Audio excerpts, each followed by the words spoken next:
de rétablir au cours de mon mandat la paix et la sécurité là où elles sont compromises et de les consolider là où elles existent.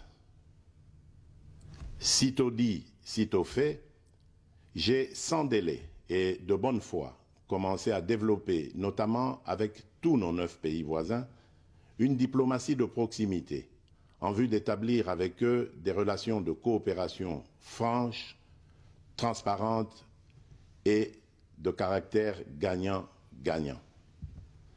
Avec l'Ouganda, par exemple, nous sommes allés jusqu'à décider de mutualiser nos forces armées afin de combattre ensemble la nébuleuse des ADF, une milice d'origine ougandaise qui cependant n'opère que dans le Nord Kivu. Et aussi, nous avons lancé 2 projets de construction de routes transnationales. Avec le Rwanda, un mémorandum d'entente a été signé dans le commerce de l'or avec une entreprise nationale. Une ligne aérienne a été ouverte à la compagnie nationale rwandaise dans notre pays et un accord de non-double taxation a été signé. Malgré cela, ce pays va nous surprendre en réactivant les terroristes du M23. Alors qu'il avait été défait par les armes en 2013, le M23 va refaire surface en prenant notre armée à court, notamment à Bunagana, cité qu'il occupe depuis le 13 juin 2022. En effet, sous la fallacieuse accusation de soutien des FARDC au FDLR, le Rwanda a en réalité des velléités expansionnistes, avec comme intérêt principal l'appropriation de nos minerais, et pour ce faire, il s'active à déstabiliser l'Est du Congo pour créer une zone de non-droit en vue d'assouvir ses appétits criminels. Pour faire face à cette situation, 2 options s'offraient à nous, la diplomatie ou la guerre. J'ai résolu de privilégier la première option, quitte à en venir à la seconde, faute de résultats.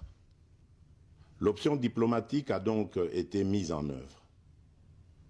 C'est ici l'occasion pour nous de rappeler que notre attachement à la recherche de la paix par des voies pacifiques n'est aucunement un signe de faiblesse, moins encore un aveu d'une incapacité de notre pays à s'inscrire dans une logique de guerre totale contre tous ceux qui continuent à abuser de notre patience, mais plutôt une expression de notre culture de paix et de notre identité légendaire de peuple hospitalier.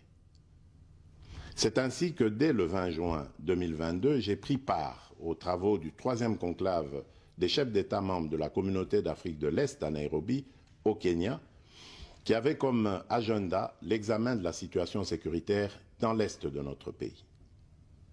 À l'issue de ce forum, les dirigeants des pays membres de la Communauté d'Afrique de l'Est sont tombés d'accord sur le déploiement d'une force régionale pour imposer la paix dans l'Est de la République démocratique du Congo.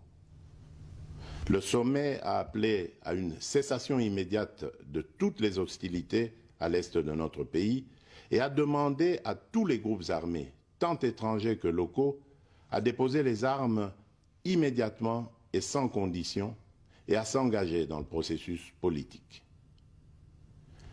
Le 6 juillet 2022, j'ai accepté de rencontrer à nouveau le président du Rwanda, cette fois à Luanda, sous l'égide du président João Lourenço, sous couvert de la Conférence internationale des régions des Grands Lacs africains, la CIRGL.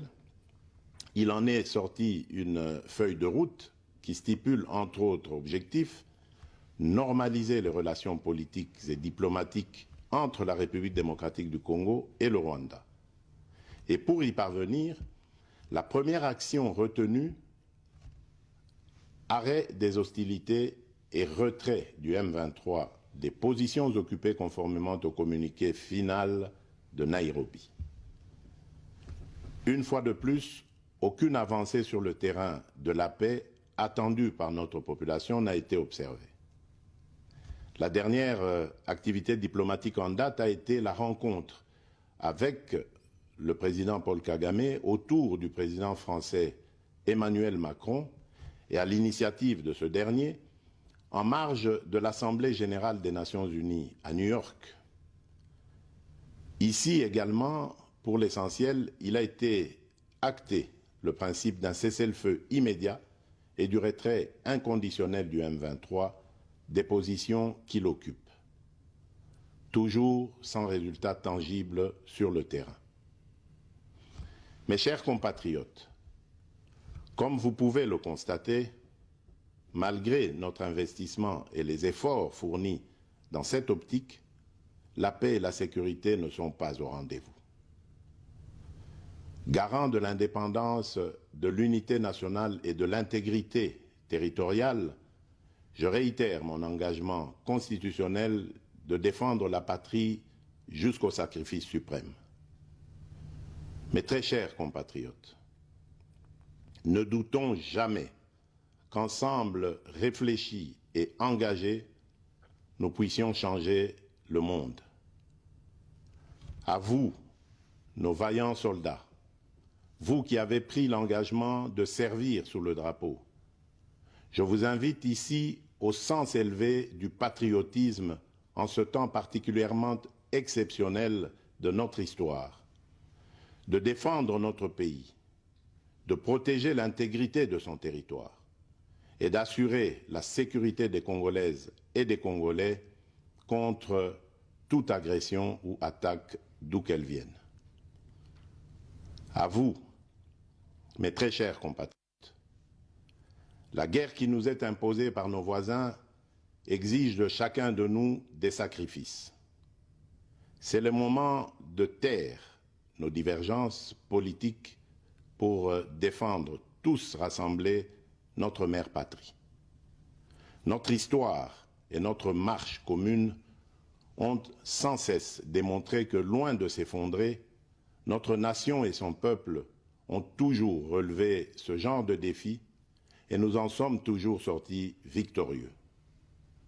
Restons tous unis et solidaires derrière nos forces de défense et de sécurité.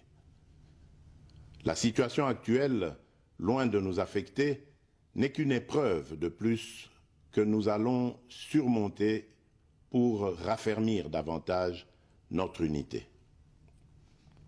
Au-delà de tout clivage politique, idéologique, religieux et tribal, la défense de la mère patrie est le seul objectif qui doit nous unir en ce moment. Le pays nous appelle. La nation a besoin de l'engagement de toutes ses filles et de tous ses fils.